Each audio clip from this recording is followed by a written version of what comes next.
time to welcome our next guest.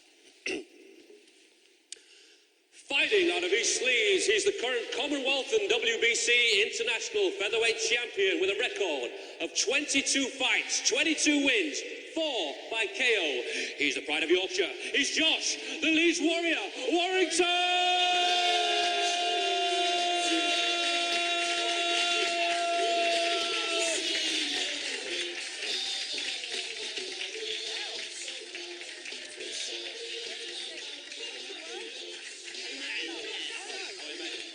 Josh, to see you.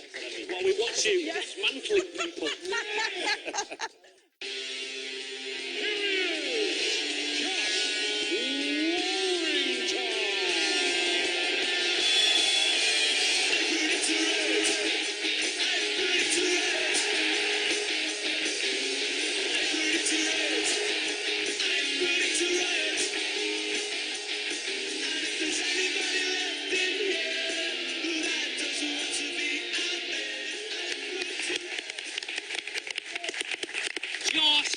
To the show. Got to say, when we told people you were coming on the show, a lot of excitement from boxing fans and from Leeds fans, of course. Let's talk about your fight last week, Joel Brunker. Marks out of 10 for your performance. What did you give yourself?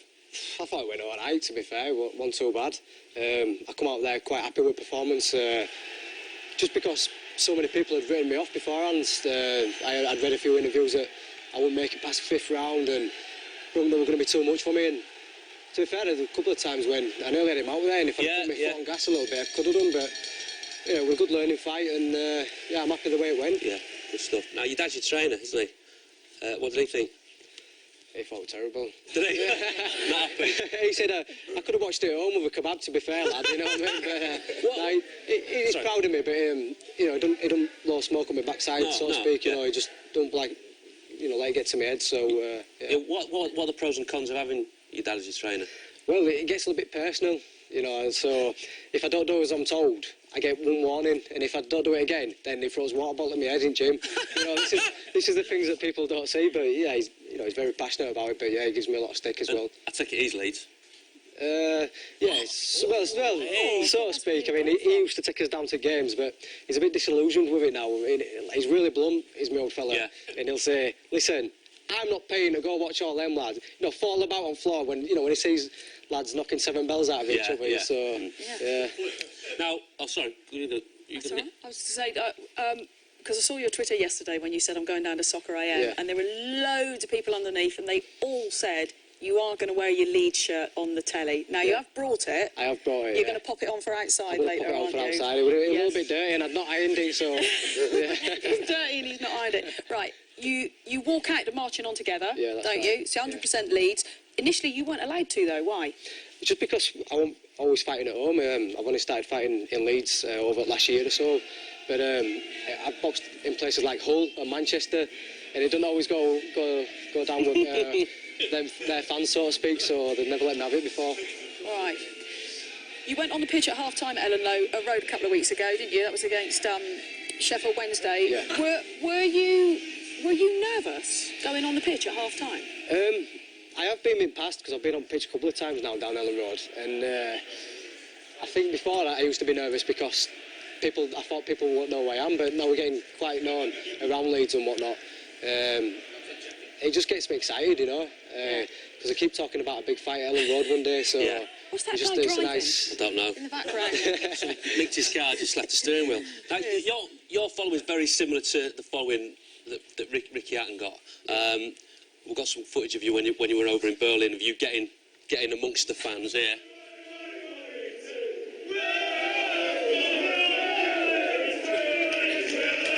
How much of a lift does it give you in the middle of a fight, you know, when you're blowing a little bit and they start piping up? Massive. Yeah. It's a massive lift, you know. You could be like running out of gas, and you've got all them shouting and screaming. It just makes you bite down and gumshoe a little bit harder and just, you know, push that a little bit harder. So it was brilliant. They follow me all over, you know, like say in Berlin. That little clip there, we're in a right classy shopping centre for weighing. The Germans are not seeing all like it, and then you've got, I don't know, 600 Leeds just going absolutely nuts. It was a good occasion, that one. What about fans from rival teams, though? Do you ever get Manchester United fans come up to you and say, "Oh, I really want to dislike you because I'm a big Man United fan, but I really admire what you're doing and admire you as a boxer"? I think so. Yeah, there's a few people who message me on Twitter who say like, you're dirty Leeds, but you're not a bad boxer.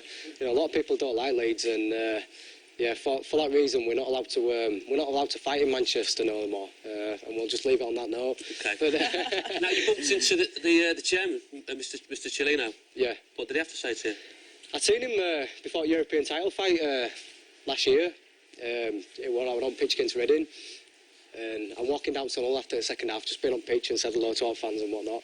And I'm walking down tunnel, and he's gone, "Mr. Boxer, how are you?" I've gone, "Mr. Cellino, how are you?" Put my hand out, shook his hand. He's gone, "Anything you need, you come see Mr. Cellino." So I said, "Listen, get yourself down to boxing on Saturday. It'll be a right good night. You might get a few tickets here, you know what I mean?" So he said, "Oh yes, I'm coming." He's got all his associates with him. He said, I'm coming down." I said, yeah. I said, "I'm fighting a lad from your neck of woods. He's from your way, because he was an Italian lad." And he went, "Listen to me." Put his hand on my shoulder again. He went, "Knock him out. I'm Leeds now."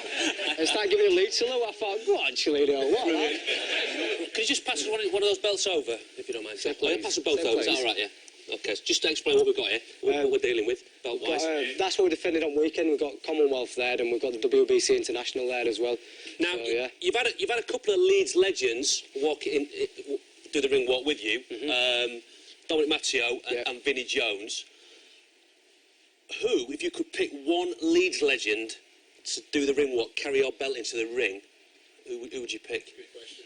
Thanks. Well, there's a few, like, to be fair, but over the years, I think if I could pick one like present, I think it'd be Lucas Radaby, the chief. Friend of the show? Friend of the show, Lucas Radaby. I'd like to have him. Have you got his number? I'm going to text. Yeah. Well, why don't you do an appeal? Why don't you put an appeal out, Luke, down the barrel? Which one am I at? Which one? This one? This one here? Lucas, if you're out there, the next fight, let's have you down there, lad. Leeds that way. And let's get a quick prediction from you. Brentford at Ellen Road today. Will you make it back in time? Are you scooting back up there? I'll be scooting back, but I'm not too sure. I don't know if I'll make it, so I'll probably be catching on radio. That's the only thing about the boxing on Saturdays and Tuesday midweek games. I miss a lot of football and stuff, so after fights I try to get down as much as I can. Good stuff. Give us a prediction. Leeds win. We got a good win against Derby away. We've had a bit of a break now, so I think we'll take the momentum and confidence, and Leeds on win. Lovely. Brilliant. Josh Warrington, everyone.